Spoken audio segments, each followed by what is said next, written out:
The American Civil War, which devastated many homes and families, had a far-reaching effect well beyond the brave battles fought on the East Coast. It would come to Southern California.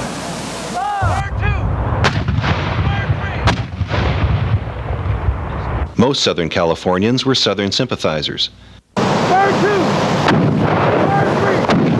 Lincoln lost the presidential elections in Southern California.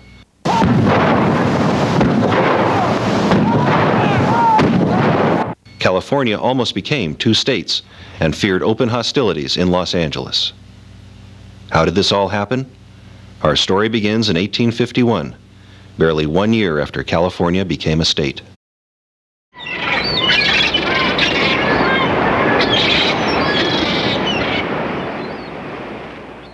Phineas Banning, a young entrepreneur, came to a small town of 1,600 people known as Pueblo de Los Angeles. He would put down roots in New San Pedro and later rename it Wilmington after his hometown in Delaware. Phineas Banning was a very adventurous type of person.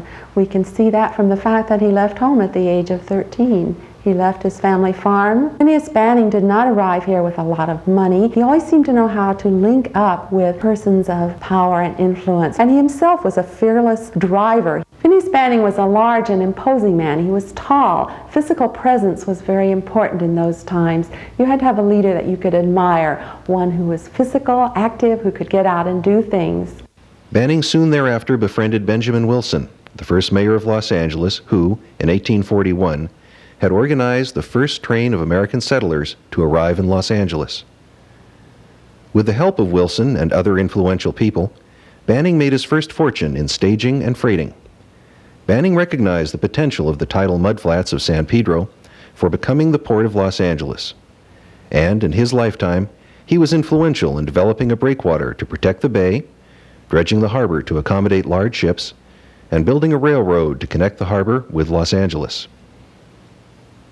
By the late 1850s, sentiment in Southern California was pro-South.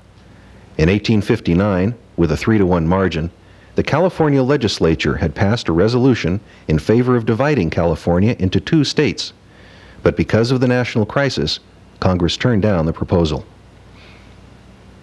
In 1860, the presidential election in Los Angeles did not do well for the Unionist ballot. The Republican candidate, Abraham Lincoln, was a weak third to the favorite Southern Democrat, John Breckinridge of Kentucky.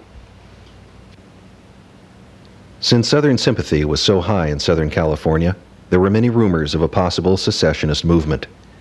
If the rebels captured Southern California, they would gain control of its ranches, seaports, and gold mines. It was clear that sufficient force should be available locally to ensure that California and the Southwest Territories remain part of the Union. The Confederates were quite aware of the West's potential and would move quickly into the New Mexico Territory when the war came.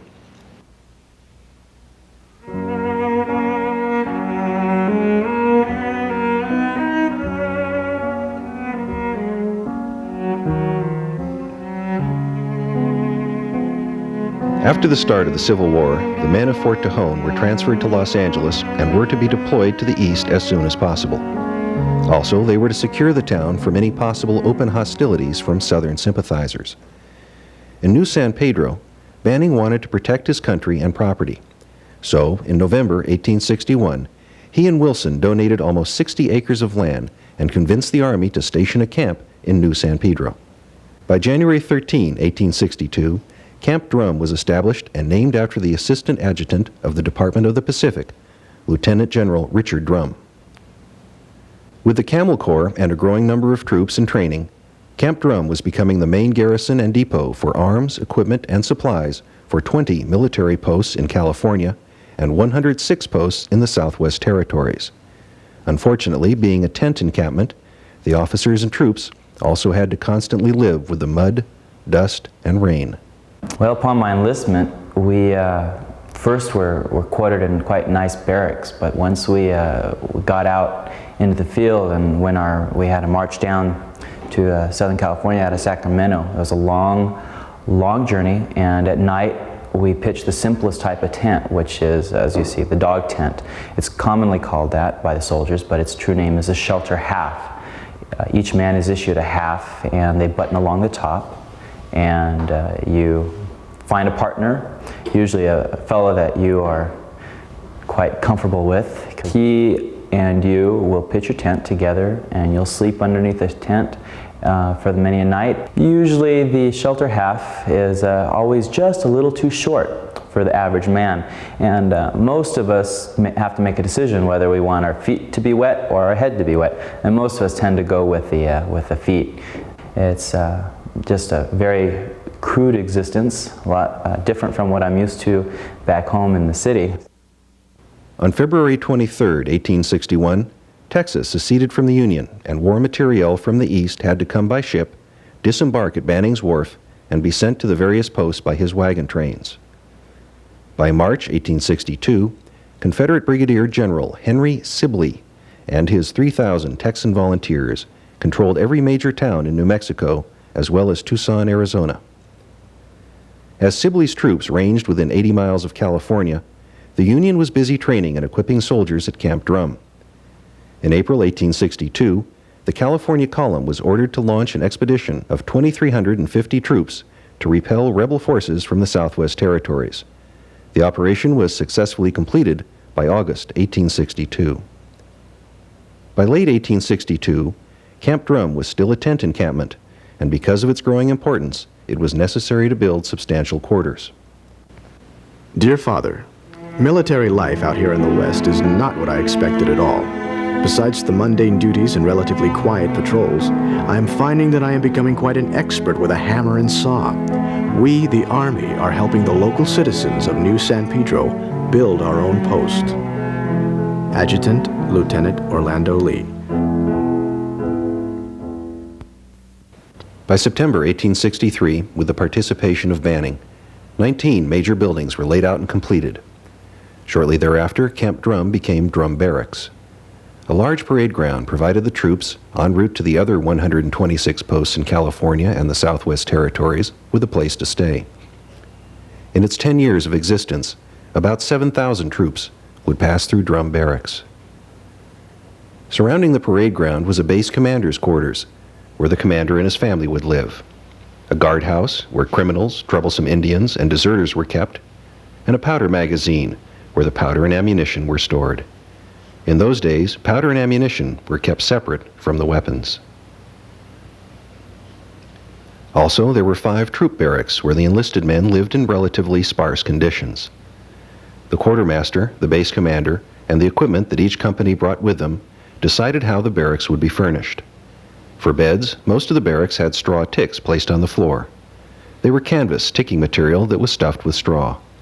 Each soldier was issued blankets, and that would make a soldier's bed. Other posts might have bunk beds, if the commanding officer was around long enough to construct them.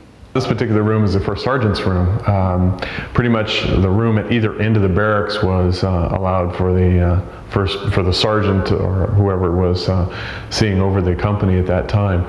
This particular first sergeant, Bill McCleve, was a supply sergeant as well, and so he had quite a few goods around him to keep his companies happy.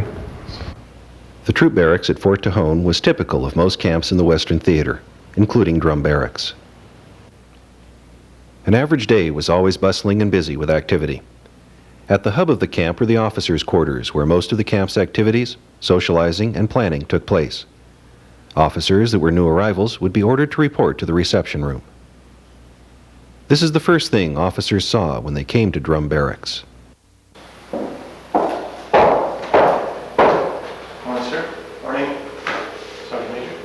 They would sign in and then be assigned the duties they would have while stationed at Drum Barracks. Thank you, sir. Have a good day. Thank you.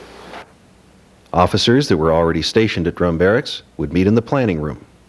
This is where the men came every day to decide what they would do that day. The officers arrived here every day to decide what they would do that day. Who would go on patrol and where they would go, who would command for that day, who would be the officer in the evening.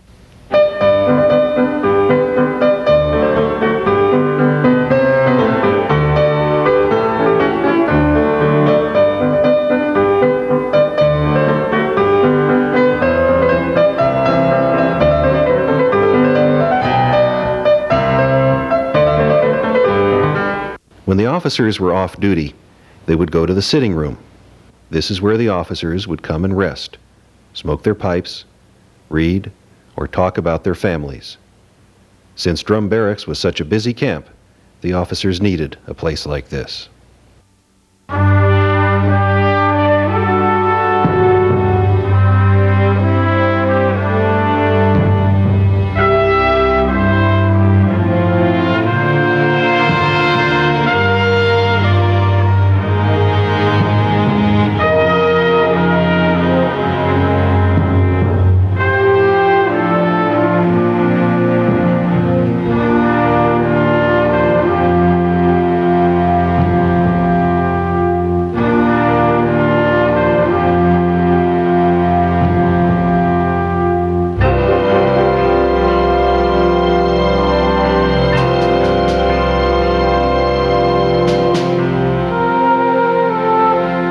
The harbor area has grown up a lot since the 1850s. With its multi-million-dollar trade, it has helped make Los Angeles one of the busiest ports in the world.